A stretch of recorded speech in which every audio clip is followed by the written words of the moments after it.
Good evening, wonderful viewers. It's another beautiful day on the No Woman Show, the show that seeks to bring you a lot of information that would inspire and motivate you. My name is Gabriela. Don't go anywhere. We'll be right back. Welcome to a Yiwa restaurant, gym and spa. Our delivery vans and bikes are always on time. Cater for all events, wedding reception, bridal shower, birthday parties, and all other events.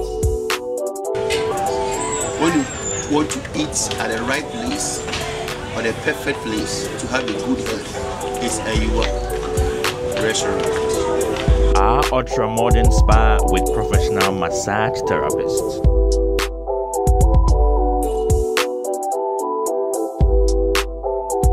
My name is Prophet Azeke Asante.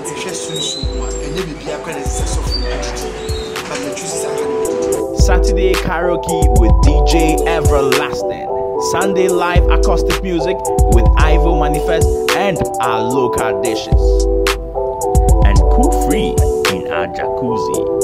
Kit a Yiwa restaurant in Accra behind Achimota Melcom.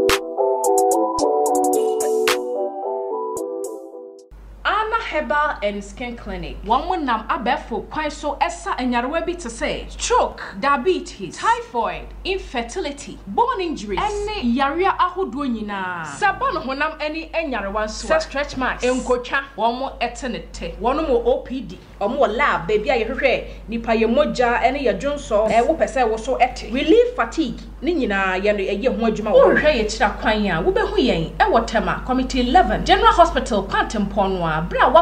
Shell filling station ho pepe. Obetimi afraye. E was 0508 261 725 and 0244 884 793. Alna Herbal and Skin Clinic.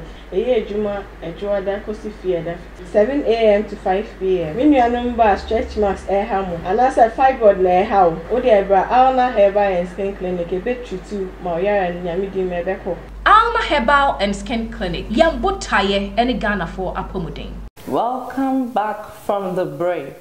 This is still the Noble Woman Show. The show is proudly brought to you by C. Ryan Car Rentals. If you're looking for a car to rent for any occasion, C. Ryan Car Rentals is available. Ayiwa House. Ayiwa House has a gym, they have a spa, they have a restaurant, they have anything that you need to relax yourself with. You can locate Ayiwa House at Achimota, right behind the Achimota Melcom. Alna Herbal and Skin Clinic.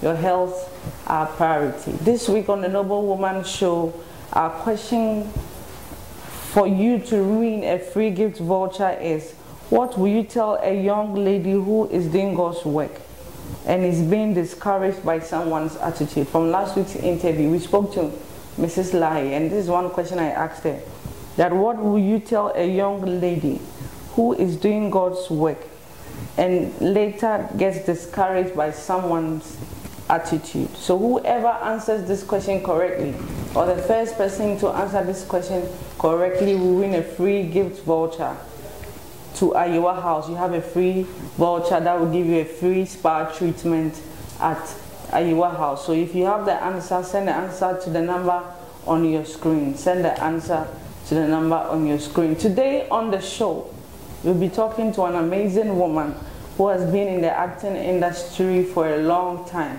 She usually plays the role of her mother. And she is Mrs. AMONOBEA DODOO. Welcome to the Noble Woman Show.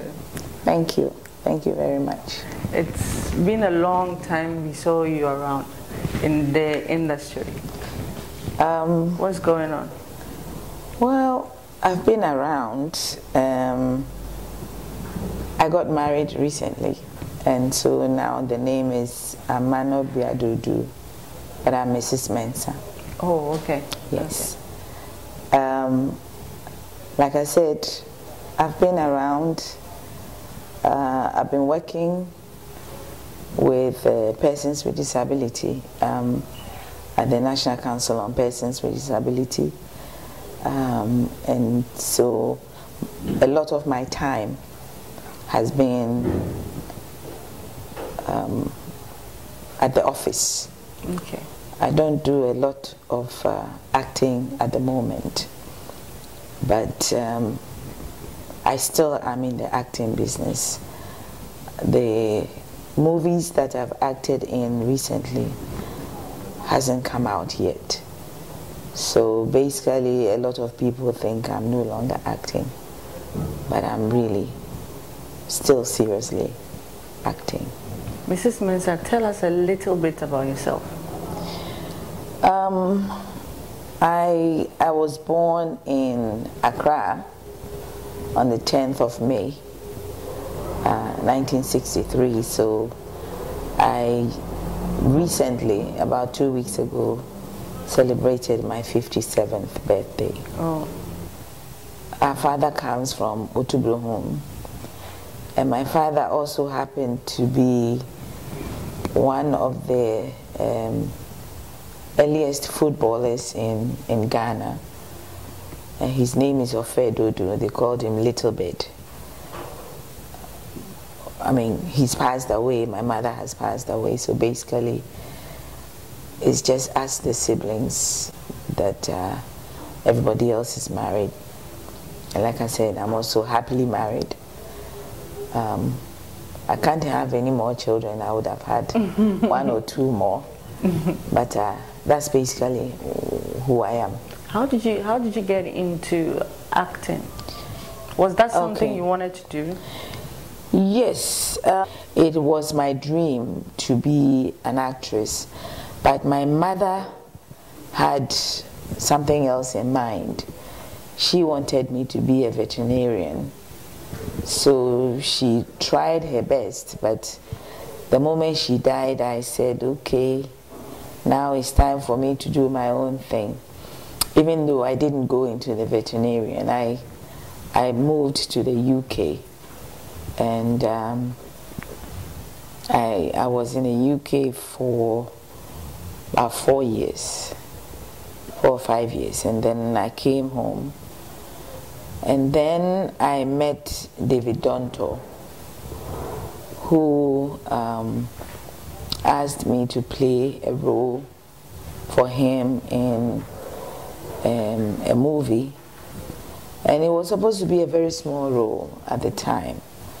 But when we got on set, the director of the movie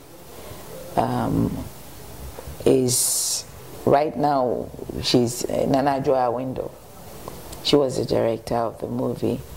So when we got on set, a lady did her role, she played her part, we sat back in the car, and then she said, "Amanobea, can you do what this lady did before?" I said, fine, I'll try. We didn't have to say anything, it was just a walk. So I did the walking, and then I came back into the van, and then she said, okay, you change the roles. And so they gave me the lead role at the time, and it was a film called Susie. So I played that role, and then after that, the sky was the limit. Okay. Were you married at that time? No. Okay. No, I wasn't married at the time. But and you're married now? Yes. So usually with people who are married, when their spouse gets into acting, some of them have problems with it. It tends to create a problem in their marriage or in their relationship, even if they are dating. Did it happen to you? No, it didn't happen to me, and it's not happening to me now. I think the reason why these things happen is that they're usually, for me, it feels like there's no trust. I remember when we were shooting one of the movies, I don't want to mention name because otherwise people would know who I'm talking about. We go on set and a whole lot of things go on, you understand? And sometimes I would come out as a mother. I'll sit at a place where I can monitor all the girls on set. So sometimes you see late at night somebody wants to go out, it's popping out, hey, where are you going? Come on, go back. Go to sleep. Auntie Amonobea, Auntie Amonobea. So where are you going at this time? We have to wake up in the morning very early. So go to bed. You'll be tired. Come on, go to bed. So in a nice way. And they go. Occasionally, some of them, when they see that I've gone up to sleep, they will sneak out and go. But then by the time you come back, I'll be sitting there in the morning to ask you where you went to, where you have been at this time. Then I would advise them, look, it is good to have a relationship with people. But then you have to understand that this person that I'm having a relationship with on this set, is the person going to continue? Is the person going to do that to somebody else who would come on the set? If you allow yourself to be used, trust me, you will be used. So this thing that people usually think or say about actors, that before you get a role, you have to sleep with somebody. Does it really happen? The answer is yes. When we started acting, it wasn't there. It was not there, because the director or the producer will give you the role because they know you can play the role. After all, you're going to be paid for playing that role. So why do you want to give yourself to the person to give you that role? Why? If you know that you can play the role and play it well, why do you want to go on your back to be given a role? It is not right. But you see, we are in times where people want to please other people. So they think that, oh, if I allow myself to be slept with, then I'll get the lead role. Okay. Then I'll get the lead role. Yes, you get the lead role. But then, are you going to paying you to play that role? And you give yourself to the person to sleep with? Who is losing? You understand? Yeah. And there are some of these men who would tell you, if I don't sleep with you, you won't get the role. But then where is your conscience as a woman? Where is your conscience? Why would you want to sleep with somebody for the person to give you a role? It is not right. And I know people would not be happy for me saying that, but it is happening. Okay. And I would advise the young ladies to stop doing that. Value yourself. Believe in yourself. And play the role to the best of your ability. If they don't give it to you at the time, somebody else will give it to you, because the person knows you can do it. But if you cheapen yourself like that, they will always give you a very small role, and that will be it. Okay. We're still talking to Mrs. Mensah. Everyone knows her as Regina AMONOBEA DODOO. Don't go anywhere. Stay tuned. Welcome to a Yiwa restaurant, gym and spa.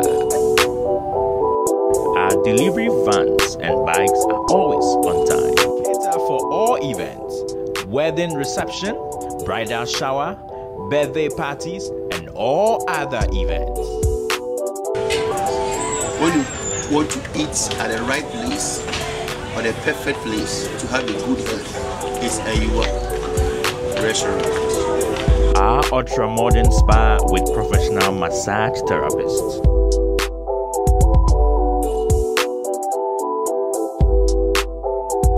My name is Prophet Asante.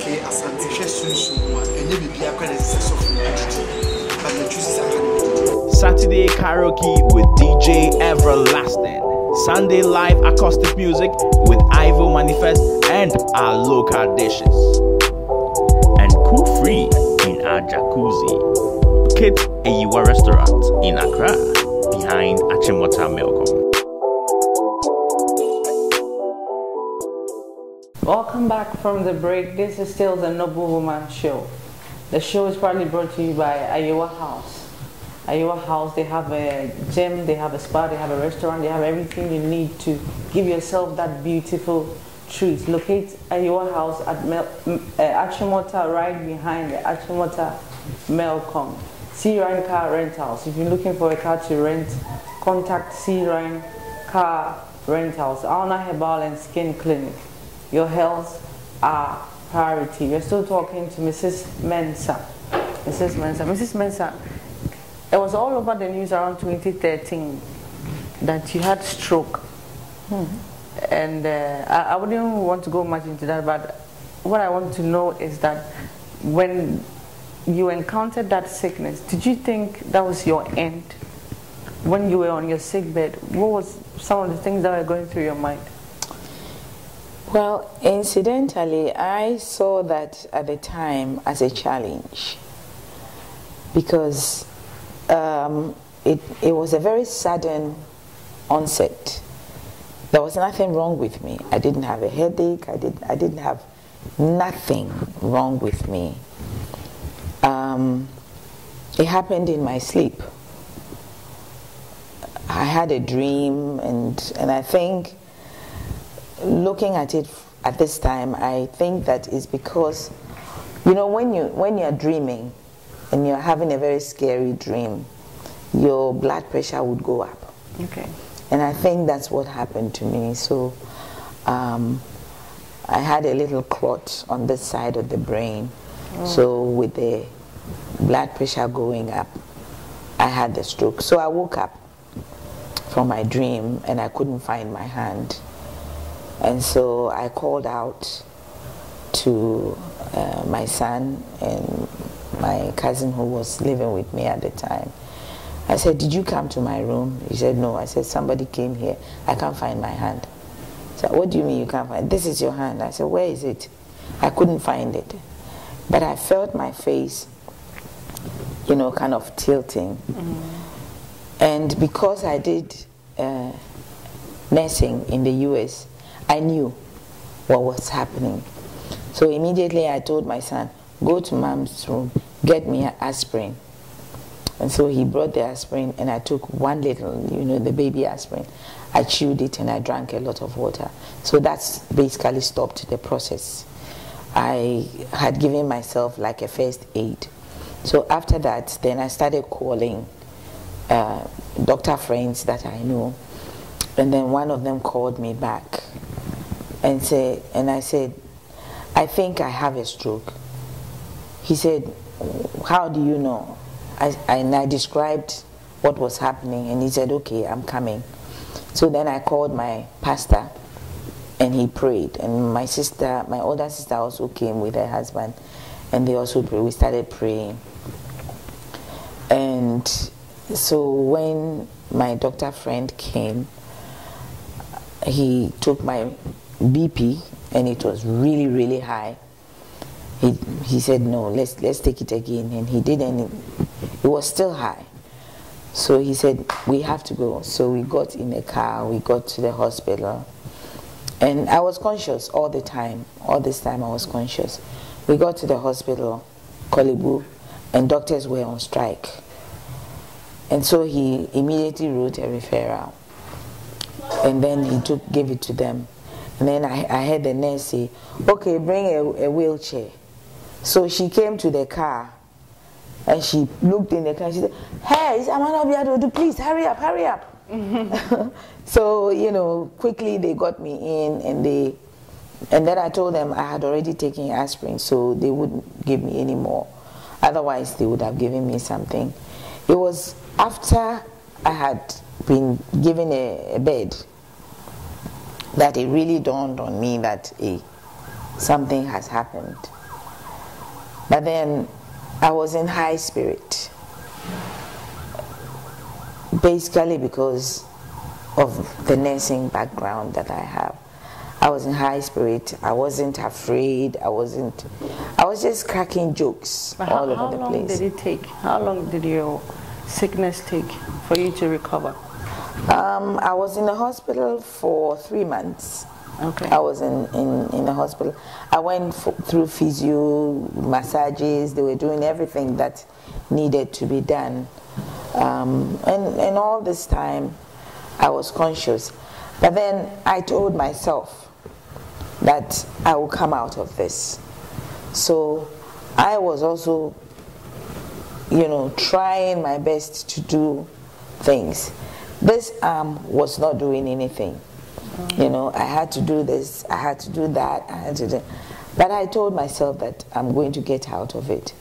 So when the physiotherapist came, I was also trying to do what I needed to do.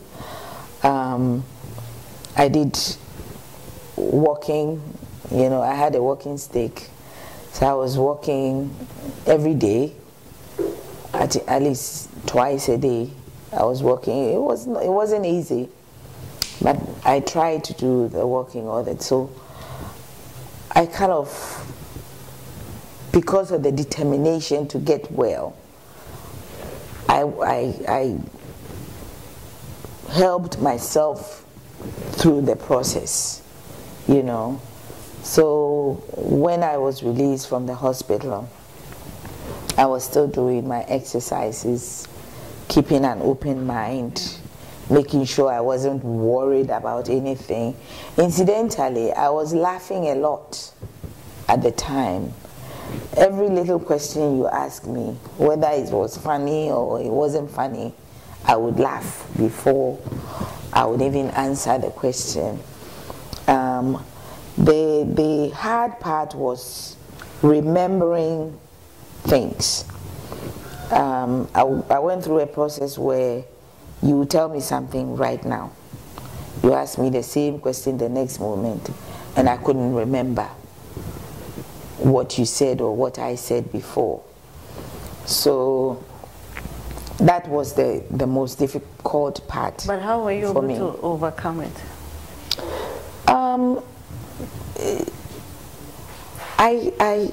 Like I said, I encouraged myself. Okay. I remember one time I had to go for eye test, and a friend of mine was taking us, and then they said, I knew where we were going. That was Robert and Sons. In my mind, I knew where to go, but I could not communicate how to get there, you know. Was it part of the sickness? It was part of the stroke. You know, it affected my, the part of the brain that helps you to remember things. I think it was a cerebellum. So it was a situation where you ask me a question and you would have to walk me through the answer, you know. And when you got to the right answer, then I'll tell you, that is what it was. So it was quite interesting. At the time when my cousins came to the house and they want to say something, all they'll say was, is that what you said? So it became like a joke, you know. So with that and the speech therapist and all that, the memory started coming back, you know. So that is how I got out of that challenge. It wasn't easy. If you had an opportunity to correct one major mistake in your life, what would that be? A major mistake. I've been thinking about this. You know, when you're growing up, your parents try to advise you. They try to direct your ways. They try to make sure that you do the right thing.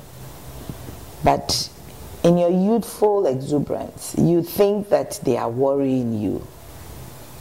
You get my point? So when they tell you something, this woman cry, why? But when you grow up, you realize that everything you were being told is the truth. So if I could turn back time, I would bring my mother back. And I'll ask her to tell me everything she was telling me when I was growing up. Because every step of the way at this time in my life, I remember, and tomorrow has told me this before. This woman told me this and I didn't believe it. And now I am going through, you know. Because I believe that if she didn't act so strictly, and if she didn't send me to a school that was equally strict, I wouldn't be where I am right now. And I believe that I could have been better than what I am now. So if I have to change something, I would have gone back. You wish you had listened. I would have gone back to listen, to pay attention, and to follow her instructions to the letter. What should be the first thing a woman should do when she encounters a challenge, from your point of view? From my point of view, when you encounter a challenge, you need to pray. Ask God for the strength and for the spirit of discernment for you to know whether what is happening to you is from God. And if it is from God, how do you handle it? Even if it's not from God, for the good Lord to give you the strength and the wisdom to be able to go through that encounter, that problem. Because I believe that problems come to make us stronger, to make us understand the realities of life, to make us come out of whichever challenge it is as the champions, you know, and mostly to show the power of God. You have to let God be the center of your life, because without God, I wouldn't have been here. Yeah. There was a lot of prayers that went on. I used to go to church. I went to church a lot. I thought I knew how to pray. I realized I didn't know how to pray when I got sick. Because even though when it happened, I prayed, my sister prayed, everybody was praying, I realized at that time that but for the intervention of God, I wouldn't be here. I mean, there are a lot of people who suffer stroke. One, they don't recover. Two, a lot of them just die. Yeah. You know, but the mere fact that I am still here tells me that God has a purpose in my life, and until that purpose is realized, I'm going to be here. So if you encounter a problem in your life, the big man is up there. Tell him your story. Believe and trust that he who starts a good thing will bring it to a logical conclusion. Mm-hmm. God is everything. Jesus Christ is everything. Thank you so much for coming to my show. You're welcome. It's been an awesome time with you. Thank you very much for having me. Okay, it's been an educative moment here today on the Number Woman Show with Mrs. Mensah. Thank you so much for staying with us today on the Noble Woman Show. The show was brought to you by Alna Herbal and Skin Clinic, your health our priority. C. Reincar Rentals, Iowa House. And my hair was styled by Lizzie Beauty Center. You can call her on 0241-526-998. She does home service, so if you need her at any time, she'll be available. My makeup was done by Joanne's Beauty. And my question again, the question for this week's voucher, gift voucher, coming from last week's interview. Last week we spoke to Mrs. Lai and I asked her that, what would you tell a young lady who is doing God's work and somehow gets discouraged by someone's attitude? What would you tell such a person? And she gave her answer. If you're able to give the exact answer she gave correctly, you stand a chance to win this free gift voucher to Iowa House and have a free spa treatment. Send your answer to the number on your screen. The first person who answers it correctly would win this voucher. Thank you so much for staying with us today on the show. My name is Gabriela. See you same time next week. Bye bye.